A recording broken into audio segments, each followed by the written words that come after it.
Tour de l'information de l'arrondissement 8h30 avec Olivier Tomazzoli. Besoin de changer d'air? Oui, mais avec Green Cool, c'est le revendeur de référence de la marque Daikin. Des climatisations qui rafraîchissent en été et chauffent en hiver. Avec Green Cool, pas de soucis, nous nous déplaçons partout, dans les provinces de Liège, Namur et Luxembourg. Nous installons, entretenons et dépannons vos installations de réfrigération, climatisation et pompe à chaleur grâce à nos techniciens certifiés et éco-responsables.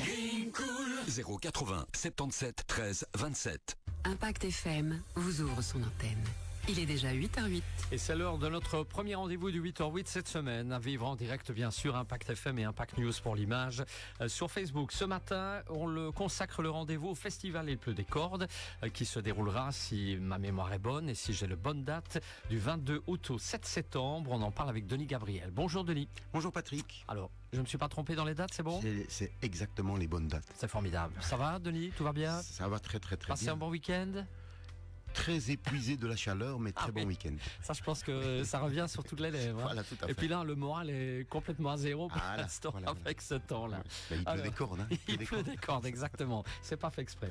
Bon, est-ce qu'on peut rappeler juste un mot du concept du festival, Denis, avant de démarrer? Oui, c'est un festival qui a été pratiquement construit pour la jeunesse, pour des jeunes musiciens, et je dirais pour sa 13e édition, on reste dans ce schéma-là. Donc on a gardé cette fidélité aux jeunes projets, aux projets nouveaux, à des jeunes qui portent vraiment des ambitions et des rêves. Et voilà, 13e édition, on continue à grandir, on continue dans cet enthousiasme des débuts. Et on découvre, chaque année, on a le bonheur, cette année-ci, on a vraiment bonheur et honneur de se dire qu'allez, il y a 12 ans, on rencontrait Valère Bournon. Il avait 13 ans à cette époque-là. Il était inconnu et pendant les 12 années qui ont suivi, on l'a invité chaque année. Et aujourd'hui, il est prix du public au Reine-Élisabeth, 3e du concours. C'est quand même aussi gratifiant pour nous et on se dit quand on voit ça avec d'autres, parce qu'on pourrait porter cette réflexion-là sur d'autres musiciens qu'on accompagne et qu'on a fait jouer régulièrement. C'est vraiment une chance et une joie. Et finalement, on se dit, le public qui est venu écouter nous a fait confiance et on lui a fait découvrir des artistes de talent, un artiste en tout cas, et on espère continuer sur cette voie-là, vraiment. Incroyable, magnifique, hein? Oui. Il n'y a pas de mots. Festival qui convient en tout cas aussi bien aux mélomanes qu'aux curieux, avides de découvertes aussi, hein? Tout à fait, parce qu'on a essayé, on a des lignes très classiques avec un récital de Valère, le 7 septembre qui clôturera ce festival, mais il y a plusieurs récitals de musique entièrement classique, mais il y a aussi de la musique du monde, avec La Valise, aussi avec le trio Les Heures Bleues, mais aussi avec de la musique turque, au-delà des mondes, et entre guillemets de la vulgarisation de musique classique, du partage musique classique et musique plus abordable avec Love Songs, et aussi le concert d'ouverture avec Jacques Swingedow qui est de la musique classique revisitée par des musiciens d'aujourd'hui, avec des musiciens extraordinaires. Alors justement, Denis, quoi de neuf pour cette 13e édition? Quel est le programme, s'il vous plaît? On est passé d'abord de 9 concerts l'année passée à 11 concerts et cette année on est à 13, parce que 13e édition, 13 concerts, donc on va avoir des concerts le vendredi, le samedi, le dimanche, mais aussi le mercredi et le jeudi. Donc vendredi, samedi, dimanche, mercredi, jeudi, vendredi, samedi, dimanche, mercredi, jeudi, vendredi, samedi, dimanche, ça fait quand même une grosse enveloppe. Donc on était obligé aussi d'apporter quelque chose de plus dense que la musique classique. Donc on a vraiment musique du monde, jazz aussi, hein, avec le fabuleux ensemble de Joanne Dupont et de Samson Schmitt et Joachim Iannello, mais aussi Anne Wolf et son quatuor assez impressionnant. Je l'ai dit, de la musique de rencontre internationale avec notamment de la musique turque, ça sera très amusant je crois, et La Valise qui est un petit ensemble qu'on aime vraiment beaucoup, qui est déjà venu jouer, mais de la musique baroque aussi, par exemple Il Camino, de la Ninfa, qui sont des jeunes étudiants italiens, français et belges et espagnols qui se retrouvent au Conservatoire de Liège et qui font une proposition musicale qui est vraiment très excitante. C'est vraiment un festival, comme tu l'as dit, hein, on peut venir s'asseoir dans la cour de l'abbaye sans avoir peur d'un exercice difficile si on n'aime pas la musique classique ou d'un exercice trop vulgaire si on l'aime. Donc quelque part on respecte les codes, la qualité, mais on permet une enveloppe où tout le monde s'y retrouve, où celui qui veut découvrir s'assied pour 1 heure, 1 heure et demie à la découverte de quelque chose. Il y aura aussi cette année-ci, on le fait chaque année, mais cette année-ci on a mis peut-être l'accent sur l'idée de faire un opéra complet, avec une présentation de Jean-Marc Onkelings, qui est vraiment devenu un ami solide de ce festival, et avec Mana Yuasa.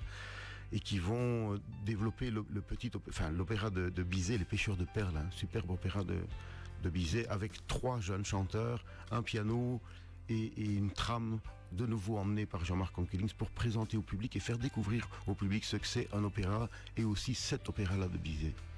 Moment très agréable, ça. Voilà, très bien. Comme vous l'avez dit tout à l'heure, il y a un instant, vous recevrez le 3e prix du public Oui. et du concours Anne-Elisabeth. Ça, c'est vraiment une jolie réussite. Oui, c'est une jolie réussite, mais c'est vraiment un travail. C'est son travail, parce que je vois aujourd'hui sur les réseaux que tout le monde est un petit peu celui qui a conduit Valère où il est, mais moi je connais Valère depuis qu'il a 13 ans. C'est mon fils Joseph qui m'a fait porter le regard attentif sur lui. Il m'a dit, papa, écoute-le bien celui-là, écoute-le bien et invite-le. Donc ça je le dois à mon fils, et j'aime le rappeler, mais depuis je n'ai jamais quitté ces instants. Je l'ai rencontré juste avant qu'il rentre, qui s'enferme dans la chapelle pour le concours. C'est un très très joli moment, il était très sûr de lui, il était un peu comme un cycliste qui arrive au Tour de France et qui est prêt avec ses jambes et avec sa tête. Il avait vraiment travaillé pour ça et on sent qu'il était vraiment prêt à ce résultat-là. Maintenant, oui, on est super fiers de ça et on espère aussi que ce garçon-là, avec le talent qu'il a, qui est incroyable, et la force qu'il a aujourd'hui, va encore continuer ce chemin, parce qu'un concours, ce n'est qu'un concours. La réussite, c'est loin après, et le talent, ça ne suffit plus pour réussir. Ça, c'est que des concours, il y en a des centaines, il y en a partout dans le monde, et il y a toutes les semaines quelqu'un qui gagne un concours quelque part. Donc Valère, aujourd'hui, il a besoin d'un public qui le soutient, il a besoin d'une force à côté de lui pour dire, allez, jeune pianiste belge, c'est quand même rare, un talent de ce niveau-là, c'est quand même rare, il faut qu'on le porte. On n'a pas tous les jours quelqu'un d'aussi bon, quelqu'un d'aussi fort, quelqu'un qui peut donner à la musique des choses extraordinaires. On n'a pas tous les jours quelqu'un comme ça à porter. Donc on va essayer de le faire un maximum, nous, et on espère que ça va se diffuser. On a déjà quelques dates avec Valère. Alors, Denis, les concerts ont lieu au Malmudarium ? Tous les concerts ont lieu au Malmudarium, sauf en cas de pluie, où on a la faculté, notamment pour le dernier concert et l'avant-dernier concert, de faire un pèlerinage vers la fraternité au cas où. Parce qu'on attend quand même une jauge un peu plus grande. Donc et bien sûr, on va recevoir Valère avec un grand piano de concert. Donc tous ces paramètres-là font que, pour le moment, tout se fait au Malmudarium. C'est le but, l'espérance. Mais en cas de mauvais temps, il y aura un repli vers la fraternité ou vers la salle du chapitre pour les concerts habituels. C'est exceptionnel, le point météo là pour l'instant de oui, jours. Tout à fait. Après, on repart vers le sec, vers le chaud normalement. Mais l'année dernière, on a eu avec notre trompettiste qui était aussi une artiste de niveau mondial. Malheureusement, le jour où elle venait, il a fait mauvais, donc on a dû transférer vers la fraternité. Pas grave, parce que le lieu ne les dérangeait pas du tout. Ils ont même apprécié, c'était agréable. Pour nous, pour le public, c'est aussi plus responsable de l'accueillir dans un lieu où, quand même, s'il fait mauvais ou trop chaud, ça peut arriver aussi. C'est quand même un peu plus pratique. Alors, hormis les artistes de l'affiche cette année encore, qu'est-ce qui vous touche véritablement dans ce projet, Denis ? Mais très sincèrement, et je dois le dire avec beaucoup de respect, c'est l'équipe qui m'entoure de bénévoles, parce que ils font de plus en plus, ils s'investissent de plus en plus, et pourtant on ne fait pas tout pour que ce soit simple. Je veux dire, pour une ASBL, pour une association aujourd'hui, on a l'impression d'être très très très très peu porté, mais les gens qui sont autour de moi, je ne vais pas les citer, parce que si j'en oublie un, je vais être très triste. Mais moi, je dois commencer par dire un tout grand merci à mon équipe, parce que c'est du rappel, c'est de la force qu'ils me donnent tout le temps. Et quand j'ai envie de m'arrêter, ils me relancent. Allez, Denis, dépêche-toi, il y a encore ce travail-là. Alors voilà, c'est très amusant de sentir ça. Et souvent, ils sont plus âgés que moi. Donc je vais dire, pas tous, il y a aussi des plus jeunes qui arrivent. Et ça aussi, l'idée qu'on peut renouveler des regards, amener un public qui ne va jamais à la musique. Oui, et c'est aussi cette effervescence dans mes chorales, parce que je dirige 3 chorales, une à Saint-Vite, une à Stavelot, une à Lerneux, et quand j'amène le prospectus pour un petit peu qui relaie avec moi, il y a toujours cet enthousiasme de partager, allez Denis, on va t'aider, on est là parce qu'on aime la musique et on va le faire avec toi. Et ça c'est super important, parce que tout seul, on a beau être très fort, on n'est rien tout seul. Ça c'est clair. Pas grand chose en tout cas. On se donne la main à chaque fois. Voilà, tout à fait. Alors vous avez permis donc à de nombreux jeunes talents bien sûr de se produire à plusieurs reprises devant pas mal de public. Toujours un monde considérable. Oui, tout à fait. Et ici il y a aussi quand même dans notre affiche cette année, on peut un peu en parler, il y a Fanny Julien, qui est quand même une jeune chanteuse qui a commencé le chant avec moi et avec Ella Petnichenko qui était mon assistante à l'époque. Et franchement, Elle fait un chemin assez extraordinaire et on a envie que peut-être ce soit elle, notre prochaine candidate à un grand concours.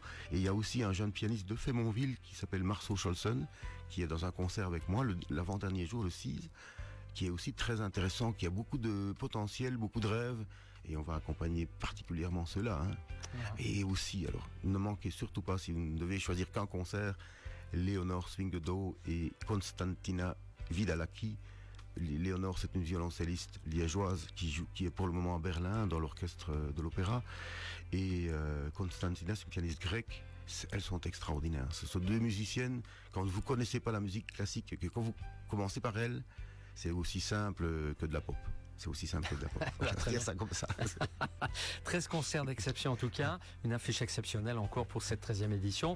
Quelles sont les infos pratiques? Comment fait-on? Doit-on réserver? Comment ça se passe? Oui, à partir du 15 juillet, les billets seront disponibles au Malmundarium. On peut aller les chercher directement parce qu'on a un public de tous les âges. Donc il y a des gens qui aiment avoir leurs billets en main. Ou sinon, sur le site www.ilpleudescordes.be, on peut réserver sa place. Ça fonctionne très très bien. Et il y a aussi un numéro d'appel où on peut réserver sa place, 0498 54 24 83. C'est le mien, je m'en souviens. Donc on peut réserver sa place aussi là. Donc il y a 3 chemins d'accès. Et voilà. Et puis ça sera très bien relayé. On a une très belle brochure qui est en cours de préparation, un flyers, des affiches. Tout ça arrive un petit peu avant le 21 juillet. Incessamment sous peu. Et puis Voilà. Site internet, page Facebook. Tout à fait, c'est déjà en marche. Tout ça C'est déjà déjà en en marche. marche, ok. Voilà, donc une affiche exceptionnelle. N'hésitez pas. D'autres projets en perspective pour l'année qui nous reste, parce qu'on est déjà en mois de juillet évidemment. On a un festival Les Merveilles de Froidcourt, à Froidcourt, juste après ce festival-ci. Concert Brel, pour moi, probablement à Saint-Vite, et probablement un autre concert de Valère à Spa, qu'on va co-organiser avec le Centre culturel de Spa, pour cette année-ci. Hein. Et peut-être quelques concerts de Noël aussi. Hein. Donc pas mal de trucs quand même, mais un petit temps de repos juste après ceci parce que ça prend une Il faut énergie. se préparer à Noël. Tout à fait. Voilà, Denis, tout est dit. Il n'y a pas d'autres infos pratiques. Toujours un plaisir de venir ici. Voilà, c'est ce qu'on peut redire aussi. Hein. Merci Denis. Allez, Il pleut des cordes, le festival bien connu, 13e édition, qui se déroulera donc du 22 août au 7 septembre. Un grand merci Denis. Merci à toi Patrick. Bon festival, bonne journée. Merci bien. Et À on bientôt. revient après la pub.